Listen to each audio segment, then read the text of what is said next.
अस्सलाम वालेकुम, मेरा नाम डॉक्टर आकाश है। मैं कंटिन्यू कर रहा हूँ लॉन्ग केस का पार्ट 2। राइट, पार्ट 1 में आपने थोड़ा बहुत आइडिया आपको हो गया होगा कि आपने कैसे जो है स्टार्ट कैसे करना है। राइट, पार्ट 2 की इस वीडियो में लॉन्ग केस के अप्रोच की अब मैं बताऊंगा आपको कि आपने चीफ कंप्लेंट से कैसे शुरू करना है। राइट, जब आप पेशेंट से चीफ कंप्लेंट का पूछते हैं, राइट, तो उनको ऑलरेडी, जैसे कि हमारे साथ ओपीडी में भी होता है कि जब आप किसी से चीफ कंप्लेंट्स होते हैं वो पूरी स्टोरी बयान करना शुरू कर देता है और उसका कोई सर पैर नहीं होता। आपने खुद ही उसका सर पैर बनाना है और एग्जाम में भी ऐसा ही करना है। राइट, तो क्या होता है कि जी आप पूछते हैं फॉर एग्जांपल, जी क्या तकलीफ है, जी मेरा जो है मैं जो है ना, आपने ऑलरेडी पूछा हुआ है कहाँ से, मैं जी दाखिल हुआ था, मेरे सर में बहुत दर्द था, आंखें धुंधला रही थी, चक्कर आ रहे थे, तबीयत बड़ी नासाज थी, सांस भी ख़राब था, वो बस बुखार भी था और ये चीज़ें, मतलब आपको जो है ना वो आप पे एक बम्बारमेंट कर लेगा सारे चीफ ऑफ कंप्लेंट्स की। आपने सुनना है, ठीक है। बुरा लगता है इरेलीवेंट बात सुनना, लेकिन सुनना है क्योंकि आपने एग्ज़ाम पास करना है। राइट, आपने सुनना होगा और जब आप सुनोगे तो आप सुनते ही रहो 30 सेकेंड्स तक। क्यों? क्योंकि यहाँ पे वो एग्जामिनर्स माइंड करते हैं कि जी आपने पेशेंट की बात नहीं सुनी थी, उनको इंटरप्ट किया था। ऑल दो कि वो कुछ भी बोलेगा, फॉर एग्जांपल कि जी मैंने जी 2 हफ्ते पहले जो है ना, मेरी वाइफ बड़ा अच्छा अचार बनाती है और उसने जो है ना मुझे अचार बना के दिया तो मेरा गला पकड़ा गया। जब गला पकड़ा गया तो उसके जो है ना 3-4 दिन बाद जो है ना मुझे खांसी शुरू हो गई। जब खांसी शुरू हुई ना तो उसके 4 दिन बाद मुझे जो है दिल में दर्द शुरू हो गया और जो है ना मुझे मैदे में गैस का मसला हो गया और गैस मेरे सर पे चढ़ गई। इस तरह की बातें आपको करेगा। राइट, तो प्रिपेयर फॉर इट, क्योंकि एक तो ये उनकी आदत भी होती है, वो अगेन उनको तो मेडिकल का नहीं पता, या कभी कभी ऐसा भी होता है कि एग्जामिनर्स ने उनको प्रॉम्प्ट किया होता है कि आपने चीफ कंप्लेंट्स नहीं बतानी। फॉर एग्जांपल मेरे एक फ्रेंड के साथ हुआ था, उसने बताया ही नहीं किया, जी बस मुझे नहीं पता, मुझे तो वहाँ से उस हॉस्पिटल से यहाँ पे रेफ़र किया और बस जी तबीयत ख़राब थी। वो अब वो बता ही नहीं रहा कि क्या मसला है, ठीक है। और ये बेचारा शरीफ आदमी, इसको भी नहीं पता। वो जब उसने एग्जामिनेशन की तो उसको पता चला कि उसके जो है लिम्फ नोड्स हैं। फिर उसने जब एग्जामिनर को प्रेजेंट की कि my this patient presented with lumps and bumps in the body, उससे एग्जामिनर ने उसी वक्त वहाँ पे स्टॉप किया कि भाई उसने आपको लम्स एंड बम्स का बताया? नहीं, उसने आपको लम्स एंड बम्स का नहीं बताया। क्या बताया? आप मुझे वही बताएं, उर्दू में बता दें फिर इंग्लिश में करें। उसने कहा जी, उसने बच्चे बताया कि उस हॉस्पिटल से यहाँ पे रेफर, तो बताया ना जी, ये तो कंप्लेन है कि I was the patient was referred from फलाना hospital to this hospital for the workup और follow up of some pathology और some disorder in the blood tests. ठीक है, तो उसके लिए वो पेशेंट रेफर हुआ था वहाँ से। Right, right. तो ये बात है कि पेशेंट की बात सुननी है, ठीक है। उसके बाद आपने थोड़ा सा आइडिया लगाना है कि यार आपका एम क्या होना चाहिए हिस्ट्री ऑफ प्रेजेंट इलनेस का, कि पेशेंट नंबर 1 एक्यूट कंडीशन है कि क्रॉनिक कंडीशन है। सेकंड, आपका एम होना चाहिए कि कौन सा सिस्टम इन्वॉल्व कर रहा है, कार्डिक कर रहा है, लंग्स का कर रहा है, राइट, जीआई का कर रहा है, राइट, रीनल सिस्टम इन्वॉल्वमेंट है, न्यूरो का कोई मसला है, सिस्टम को आपने देखना है, ठीक है। इसके बाद अगर सिस्टम देख लिया आपने तो आपने देखना है कि उसके कौन सा ऑर्गन है। फॉर एग्जांपल जीआई ट्रैक्ट में एसोफेगस है, स्टमक है, स्मॉल बाउल है, लार्ज बाउल है, क्या कौन सा सिस्टम है। या पेशेंट की मल्टी सिस्टम्स की डिसऑर्डर्स हैं, सच एज थायराइड है, सच एज ऑटोइम्यून डिजीजेज हैं और एंडोक्राइन डिसऑर्डर्स हैं, वो आपको मल्टी सिस्टम्स अप्रोच देते हैं, ठीक है। तो आपने ये करना है। उसके जब एक्यूट है कि क्रॉनिक है, सेकंड आपने देखना है कि पेशेंट का सिस्टम कौन सा इन्वॉल्व है या मल्टी सिस्टम है, थर्ड देखना है कि ऑर्गन क्या है, ठीक है। तो आपको बहुत ही इजीली समझ आ जाएगी कि कौन सी डिजीज़ के बारे में पेशेंट बता रहा है या आपको किस डायरेक्शन में जाना है। राइट, चीफ कंप्लेंट्स यूजली कोई भी ऐसा पेशेंट मुझे तो नहीं मिला ओपीडी में या ड्यूरिंग एग्जामिनेशन, आपको भी नहीं मिला होगा, कि जिसकी सिर्फ एक कंप्लेन हो, उसकी 10 कंप्लेंट्स होती हैं। कौन सी कंप्लेन इंपॉर्टेंट है? वो जो कि उसकी डिजीज़ से रिलेटेड हो और उसकी ऐसी डिजीज़ होनी चाहिए कि जो कि उसकी लाइफ को मुतासर कर सके, नंबर 1। सेकंड नंबर पे ऐसी डिजीज़ जिसकी वजह से वो हॉस्पिटल आया है। फॉर इंस्टेंस एक पेशेंट है, वो स्ट्रोक का पेशेंट है, लेकिन वो हॉस्पिटल आया कॉन्स्टिपेशन की वजह से या बेड सोर्स की वजह से, तो उसकी चीफ कंप्लेंट्स हेमिप्लीजिया, हेमिपेरेसिस नहीं होगी, उसकी चीफ कंप्लेंट होगी कॉन्स्टिपेशन या बेड सोर्स या एस्पायरेशनल निमोनिया, व्हाटएवर। जिस भी कंप्लेंट के साथ वो पेशेंट प्रेजेंट करता है हॉस्पिटल में, उसी को चीफ कंप्लेंट, राइट। मतलब कंप्लेंट्स तो पेशेंट की बहुत सारी हैं, अपने चीफ को पिक करना है और कोशिश करें कि एक कंप्लेंट बनाएं और बाकी सारी चीज़ें अगर वो सिस्टम वाइज हैं तो उसको एसोसिएटिव एसोसिएशंस में डाल के उसको लेके चलें तो आपके लिए आसान होगा, वरना आपका केस बहुत मुश्किल हो जाने वाला है और बहुत कम टाइम होता है, बहुत थोड़ा सा टाइम होता है। तो इसमें अगर आपने 4 कंप्लेंट्स या 3 कंप्लेंट्स और फिर उसके एसोसिएशंस का डिस्कस करना शुरू कर दिया, पेशेंट से पूछना शुरू कर दिया, तो आपकी प्रेजेंटेशन में भी प्रॉब्लम होगा और एक मिक्स अचार बन जाएगा, राइट। तो आपको चीफ कंप्लेंट एक ही करनी है, ठीक है। चीफ कंप्लेंट बता दी, फॉर एग्जांपल वो कहते हैं जी मुझे सांस का मसला था जिसकी वजह से मैं आ रहा था। सांस का क्या मसला था, दुश्वारी थी ये वो, आपने फिल्ट्रेशन करनी है और वो कैसे करनी है वो आगे मैं आपको जाके बताऊंगा। हर अप्रोच की, हर कंप्लेन की जो है एक अप्रोच होती है और उसकी उसी में हम डिस्कस कर लेंगे कैसे जो है फर्दर करेदना है। बिल्कुल आपको अगर आप फॉर एग्जांपल इन्वेस्टिगेटिव जर्नलिस्ट बन जाना है, राइट, आपने पूछना है अच्छा ऐसा था ऐसा था ऐसा था ऐसा था ऐसा तो नहीं था ऐसा तो नहीं था ऐसा तो नहीं था। तो इसी तरह की चीज़ें आपने वही अप्रोच लेके जानी है और आपको बहुत वोकल होना है, आपने बहुत अपने कम्युनिकेशन स्किल्स को स्ट्रॉन्ग कर देना है, राइट।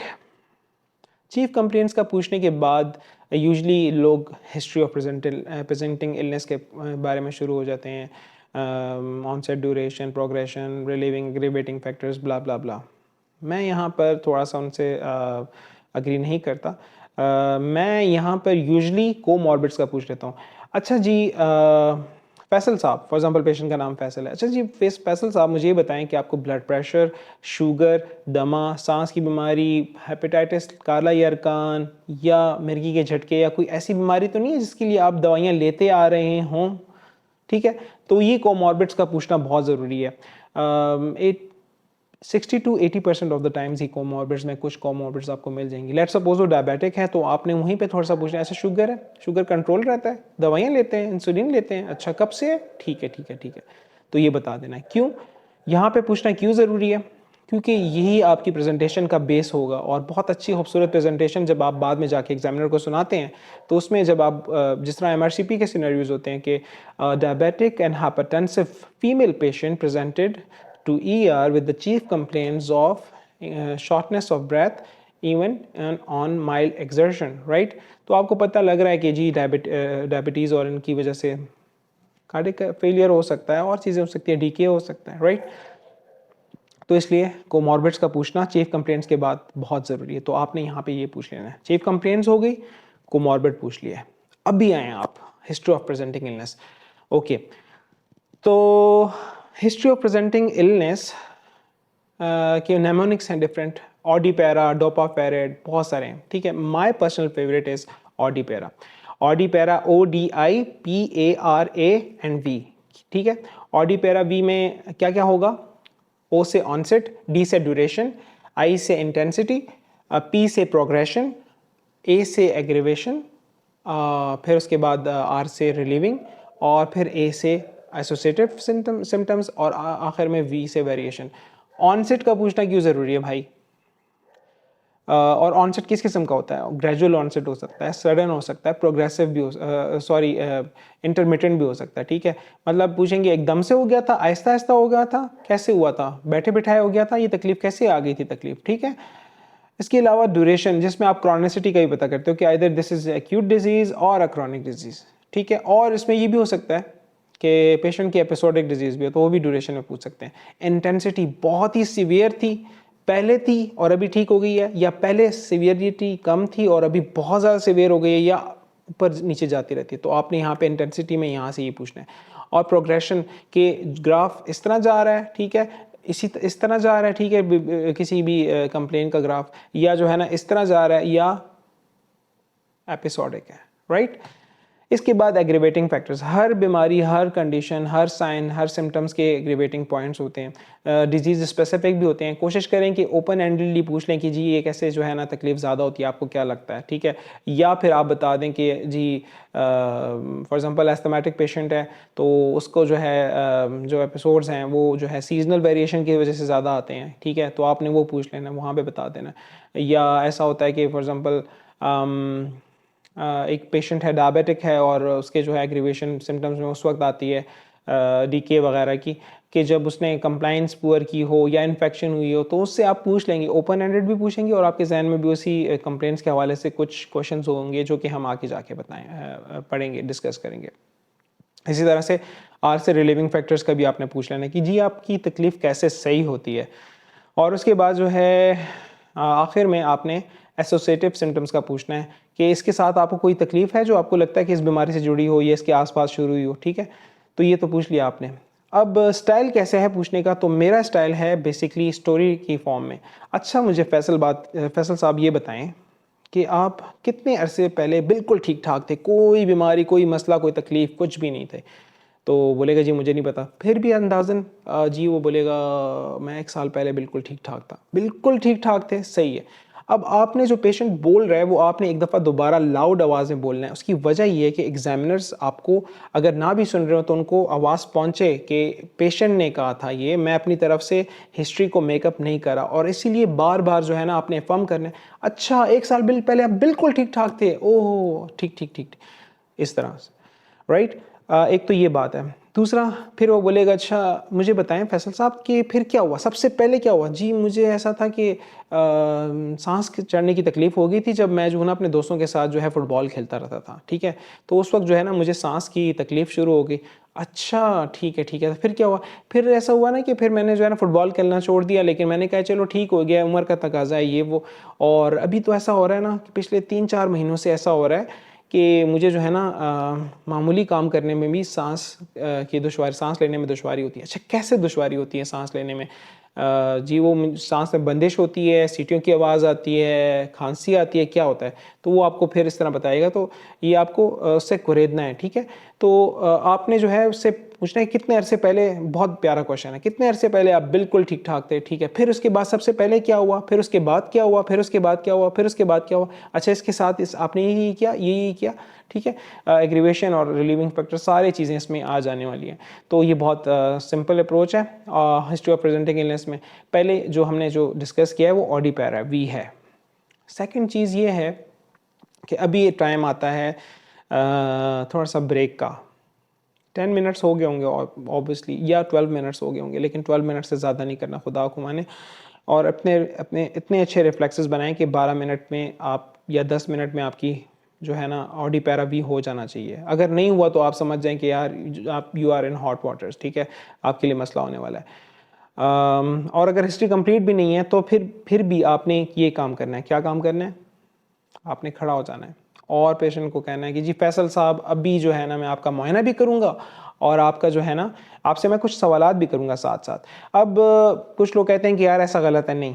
एग्जामिनर आपको जो है ना आपकी प्रेजेंटेशन पे और देखता है कि यार आप पेशेंट की जो है डिजीज़ को आप पकड़ते हो कि नहीं पकड़ते हो, ठीक है, उसके डिसऑर्डर्स को पकड़ते हो कि नहीं पकड़ते। वो इससे आपकी गर्ज नहीं है कि आप बैठ के क्वेश्चन कर रहे होते हो, हिस्ट्री के दौरान क्वेश्चन कर रहे होते हो, हिस्ट्री एग्जामिनेशन के बाद जो है ना फिर भी सवालात कर रहे होते, नहीं, ऐसा कुछ नहीं है। तो मेरा मशवरा तो आपको यही है कि जब पेशेंट को आप एग्जामिन कर रहे हो तो आप उसके साथ साथ उसी ऑर्गन का, फॉर एग्जांपल हैंड के एग्जामिनेशन कर रहे हैं तो उसके साथ आप जो है ऑक्यूपेशन का पूछ सकते हैं, उससे दर्द का पूछ सकते हैं, छोटे जोड़ों में दर्द तो नहीं होता, हाथ कामते तो नहीं हैं, काम कर सकते हैं जो आप काम करते हैं, फॉर एग्जांपल पियानो आर्टिस्ट है या कुछ भी, ठीक है। इस तरह के क्वेश्चंस, फॉर एग्जांपल अगर आप जो है ना उसके आई एग्जामिनेशन कर रहे हैं तो धुंधलापन तो महसूस नहीं करते, ये वो ऐसा नहीं है कि बस आप आई का जो है ना एग्जामिनेशन कर रहे हो और आप जो है ना बिल्कुल ब्लैंक एग्जामिनेशन ही कर रहे हो, ठीक है, आप उससे क्वेश्चन ना पूछ रहे हो। तो आपने पूछना है यहाँ पे हिस्ट्री में, सॉरी एग्जामिनेशन के दौरान आपने हिस्ट्री लेनी है, राइट। तो कौन कौन सी हिस्ट्री लेनी है वो तो उसके बारे में तो बाद में आएंगे, लेकिन हमने ऑडी पैरा वी किया था और ख़त्म हो गया था, नहीं। यहीं पे आपके पास जब आप एग्जामिनेशन के लिए उठोगे ना तो आपके पास जो पेज पड़ा होगा, आपने ऑडी पैरा वी जो आपकी हिस्ट्री ऑफ प्रेजेंटिंग इलनेस का पहला पैराग्राफ है उसी के बेसिस पे आपने कुछ डिफरेंशियल्स बना लेने होते हैं, ठीक है। और फिर जो है डिफरेंशियल्स को आप जहन में रख के पेशेंट से केयर भी पूछ सकते हो अगर आपके पास टाइम है, ठीक है। नहीं है तो आप खड़े होकर पूछ लो। अब केयर क्या है? केयर ख्याल रखने को कहते हैं, लेकिन यहाँ पे आप एक तो पेशेंट का ख्याल रखोगे, लेकिन care stands for complication of the disease, associative diseases, risk factors और एटियोलॉजी, ठीक है। और ये बहुत ज़रूरी है। पहले ज़माना मतलब लास्ट 5-6 ईयर्स या आप जब हाउस जॉब कर रहे थे या ट्रेनिंग कर रहे होंगे, उस ज़माने में सिस्टेमिक रिव्यू काफ़ी ज़्यादा तवज्जो दी जाती है। जी सिस्टेमिक रिव्यू है और एक एक ऑर्गन की एक एक चीज़ पूछो, सर से लेके पाँव तक, नहीं, ऐसा नहीं है। डिजीज़ स्पेसिफिक हो जाना था क्योंकि आपके पास टाइम बहुत कम होता है। और एग्जामिनर जो होता है वो भी चाहता है ना कि भाई ऐसा कंसल्टेंट हो कि जो कि 10 से 15 मिनट में जो है ना एग्जामिनेशन करके जो है ना पेशेंट को एक मैनेजमेंट प्लान बना ले, सेफ हो। आप कभी ऐसा तो नहीं होता कि आप 2-2 घंटे दो, 1-1 घंटा दो पेशेंट को। यही 10-15 मिनट में आपने असेस करके अपने जूनियर सबऑर्डिनेट्स को ऑर्डर दे देना होता है कि भाई ये मैनेजमेंट करो, इस तरह ये ट्रीटमेंट दो, ये ऑब्जर्वेशन वाली चीज़ें हैं जो कि आपने करनी है, मॉनिटरिंग वगैरह, और ये उसकी जो है ना इन्वेस्टिगेटिव प्लान है जो कि मुझे सुबह तक मिल जाना चाहिए। तो इसी को लेके वो लोग भी आपसे एक्सपेक्ट करते हैं कि आप लोगों ने भी ऐसा करना है, राइट। तो डिफरेंशियल्स बना लिया आपने, उसके बाद केयर आ गई। केयर जो है कॉम्प्लिकेशंस जो आपके जहन में डिफरेंशियल टॉप मोस्ट है ना, उसी की कॉम्प्लिकेशन सोचें। फॉर एग्जांपल कॉर्पलमोनियल है और क्या कहते हैं पीडल एडिमा है, सीओपीडी की हम कॉम्प्लिकेशन सोच रहे हैं, ठीक है। तो उसकी कॉम्प्लिकेशन जो भी आपने होंगी, आपने और मेरी तरफ से तो ये आप लोगों के लिए एडवाइस है कि हर डिज़ीज़ जो इंपॉर्टेंट डिजीज़ है उसका केयर अभी से ही बना लें अपने पास रेडीमेड टेम्पलेट्स, ताकि आपको आसानी हो एग्ज़ाम में भी। उसके आपको कॉम्प्लिकेशंस पता होनी चाहिए, उसके आपको एसोसिएटिव डिजीज़ पता होनी चाहिए। यहाँ पे एसोसिएटिव सिम्टम्स नहीं, disease. For example coeliac disease के साथ कौन सी डिजीज़ एसोसिएटेड हैं, तो थायराइड है, डायबिटीज़ है, और आई थिंक स्किन डिसऑर्डर्स हैं दूसरे, और न्यूट्रिशन से रिलेटेड डिसऑर्डर्स हैं, एनीमिया वगैरह, and bone disorders and things like that, right, जो कि हम आगे पढ़ेंगे इंशाल्लाह। और इसकी यहाँ पे एटियोलॉजी भी है। फॉर एग्जांपल कुछ डिजीज़ होती हैं कि एटियोलॉजी होती है, या तो उसकी फैमिली में ये कंडीशन होगी, या उसको उसके एनवायरनमेंट की वजह से ये कंडीशन होगी, या उसकी लाइफस्टाइल ऐसी होगी कि उसको ये होगी। कहीं ना कहीं किसी न किसी चीज़ पे अक्सर डिजीज़ की एटियोलॉजी है। फॉर एग्जांपल सीओपीडी है तो स्मोकर्स हैं, स्मोकिंग का आपने पूछ लेना वहाँ पे, राइट। और उसके बाद आपने जो चीज़ दो चीज़ें रह गई हैं मज़ीद इसके अलावा, जो कि आपने अपने हिस्ट्री ऑफ प्रेजेंटिंग इलनेस में डेफिनेटली पूछना है, और पूछ सकते हैं। लोग कहते हैं कि नहीं हम नहीं पूछेंगे, वो क्या है, इन्वेस्टिगेशंस और ट्रीटमेंट। इन्वेस्टिगेशन कीजिए, आप अस्पताल में आए तो आपको जो है कौन कौन सी जो है ना आपके टेस्ट हुए। फॉर एग्जांपल अगर जीआई वाला पेशेंट है तो बड़ी आंत का टेस्ट हुआ था कि नहीं, टीबी का पेशेंट है तो आपने लिम्फ नोड्स का पूछना है या स्पूटम का पूछना है। जो भी आपके डिफरेंशियल्स में आपने जो टॉप मोस्ट डिजीज़ थी उसका पूछना है। इंशाल्लाह इसको हम जब अप्रोचेस कर रहे होंगे तो उसमें हम काफ़ी क्लियरली इसी टेम्पलेट्स को और इसी फार्मूला को, इसी स्कीम को अप्लाई जब करेंगे तो आपके जहन में काफ़ी चीज़ें क्लियर हो जाएंगी, राइट। उसके बाद है हमारे पास जो ट्रीटमेंट है कि पेशेंट को क्या ट्रीटमेंट मिली है जी, आपको क्या दिया गया था, ये दिया गया था, वो दिया गया था, इन्हेलर दिया गए थे, इंजेक्शन लगाए गए थे, गोलियां दी गई थी, टीके लगाए गए थे, ऑपरेशन किया गया था, क्या चीज़ थी, ठीक है। तो ये भी आपने हिस्ट्री ऑफ प्रेजेंटिंग इलनेस में ही पूछ लेना है। तो एक क्विक रिकैप करते हैं कि हिस्ट्री ऑफ प्रेजेंटिंग इलनेस में क्या क्या चीज़ें हैं। तो बेसिकली 5 एलिमेंट्स हैं। एक तो ओडी पैरा वी, सेकंड डिफरेंशियल डायग्नोसिस जो कि आपने लिखने हैं, केयर जो कि आपको हर बीमारी का पता होना चाहिए, और fourth one is investigation, and fifth one is treatment, right. तो स्मूथली एक फ़्लो बनाएंगे, और उसके लिए एक फ़्लो बहुत अच्छा ज़रूरी होता है ताकि आप जो है ना उसको प्रेजेंट भी कर सको। फ़्लो के लिए हमने जो पहले जो फर्स्ट पार्ट 1 में एक जो वीडियो देखी थी हमने, जो जिसमें हमने देखा था कि हिस्ट्री ऑफ प्रेजेंटिंग इलनेस का एम क्या है। वो एम ये था कि हमने नंबर 1 एक्यूट है कि क्रॉनिक है, सेकंड हमने देखना है कि कौन सा सिस्टम इन्वॉल्वमेंट है, थर्ड हमने देखना है कि कौन सा ऑर्गन इन्वॉल्वमेंट है, ठीक है। तो इसका मतलब था कि हम जर्नल से स्पेसिफिक आ रहे हैं, ठीक है। तो इसको कहते हैं ruling in of the disease. For example आपको एक हिंट मिल गया, आपको एक बीमारी का पता चल रहा है, तो आपने मज़ीद उसके बारे में उसी बीमारी के हवाले से पहले वो क्वेश्चंस करें ताकि आपको अफर्म हो जाए कि ये इसकी यही कंडीशन है। इसको कहते हैं ruling in of the disease. और उसके बाद जब आपको होगे तो फिर कंफर्मेशन के लिए आपने रूल आउट करना है। तो रूल आउट कैसे करना है, अगेन ऑर्गन है तो ऑर्गन के अलावा साथ जो ऑर्गन है, फॉर एग्जांपल जीआई है तो अगर अपर जीआई का मसला है, या फॉर इंस्टेंस लोअर जीआई का मसला है तो आपने अपर जीआई का पूछना है, एसोफेगस का पूछना है, स्टमक का पूछ सकते हैं आप, जो है उसके ओरल कैविटी का पूछ सकते हैं। और फिर इसके साथ एसोसिएटिव जो सिस्टम्स हैं जो कि इसके साथ जो है ना फंक्शनिंग करते हैं, फिजियोलॉजिकल रोल है उसका, उसके बारे में पूछ सकते हैं। और फिर उसके बाद आपने ब्रॉडर जाना है और पूरी बॉडी में और मल्टी सिस्टम की चीज़ों का पूछ सकते हैं आप उसी बीमारी से रिलेटेड। तो इसको कहते हैं ruling out of the disease. तो ये बहुत एक फ्लो में आपकी बन जाएगी, ठीक है, कि पेशेंट को ये था, ठीक है, मैंने इसको फर्दर ये पूछा तो उसने कहा हाँ मुझे ये है, और फिर मैं फर्दर ये पूछा कि उसको ये नहीं है, ये नहीं है, ये नहीं है, ये नहीं है, तो इसके बेसिस पे मेरे ये डिफरेंसेस बोलना नहीं है, वो आपसे खुद ही पूछेगा। तो इसके बेसिस पे फिर मैंने केयर पूछा कि कहीं ये तो चीज़ें नहीं है। तो केयर क्यों पूछते हैं आप लोग? केयर पूछते हैं हम इसलिए सॉरी, कि आपके जो पेशेंट में जो आपको डिफरेंशियल मिल रहे हैं उसको कंफर्म कर सकते हो आप सिर्फ केयर से। फॉर एग्जांपल अगर पेशेंट का COPD डेवलप हो रहा है और उसके साथ आपको जो है ना उसकी कॉम्प्लिकेशंस में कॉर पल्मोनरी डेवलप हो गया, तो इसका मतलब ये है कि आप बिल्कुल राइट डायरेक्शन में जा रहे हैं, तो उससे आपको कॉन्फिडेंस भी आएगा। तो केयर का पूछना इसलिए ज़रूरी है और एग्जामिनर भी खुश हो जाते हैं, राइट। तो ये था हमारे हिस्ट्री ऑफ प्रेजेंटिंग इलनेस का पार्ट। और जब आपको मैंने बोला था कि 10-12 मिनट्स के बाद आपने खड़े हो जाना है, तो जो क्वेश्चंस हैं वो आपने पूछने हैं। वो कौन कौन से क्वेश्चंस हैं? वो एक तो आप ड्यूरिंग एग्जामिनेशन अपनी उसकी बॉडी से के बारे में मतलब पूछ सकते हैं, जो भी ऑर्गन आप या जो भी सिस्टम आप एग्जामिन करें उसके वहाँ पे भी पूछ सकते हैं। अगर नहीं तो कुछ चीज़ें ऐसी हैं जो कि डेफिनेटली पूछते हैं और इसका हर डिजीज़ में कहीं ना कोई रोल है। उसमें ये है, और उसको याद कैसे करते हैं? पैम, हग, फॉस्टी, VF, ठीक है। पैम से, और मैं बता देता हूँ, past medical history, past surgical history, allergies, medicines, hospitalisation, urogynaecological disease अगर फीमेल है, सर्जिकल हिस्ट्री अगर कभी हो, उसकी कोई सर्जरी हुई हो, फैमिली हिस्ट्री में कोई डिजीज़ हो वो पूछेंगे, ऑक्यूपेशनल हिस्ट्री, सेक्शुअल हिस्ट्री का पूछ सकते हैं आप, सोशियो इकोनॉमिक हिस्ट्री का पूछ सकते हैं, ट्रैवल, ट्रॉमा, ट्रांसफ्यूजन के बारे में पूछ सकते हैं, वैक्सीन का और फंक्शनल स्टेटस का। ये ऑलरेडी आपके पास आ रहा होगा, यहाँ पे शो हो रहा होगा।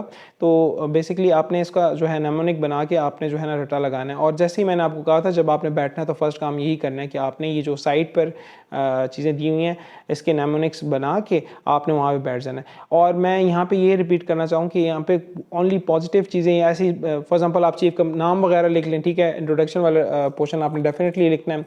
चीफ कंप्लेंट जो है ना वो डेफिनेटली आपने लिखनी है।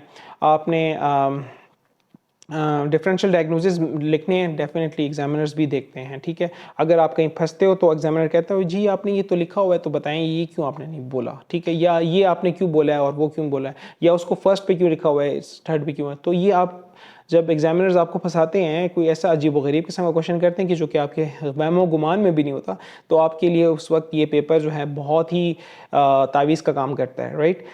और इन्वेस्टिगेशंस और ये सारी चीज़ें भी। तो ये सारी हिस्ट्री जो है वो आपने ले लेनी है आराम से, ठीक है। और साथ साथ एग्जामिनेशन भी करना है। तो एग्जामिनेशन कैसे करना है उसके बारे में हम अपनी upcoming 3rd episode long case के इंट्रोडक्शन के हवाले से पढ़ेंगे। तब तक के लिए अपना ख्याल रखें। अल्लाह हाफिज़।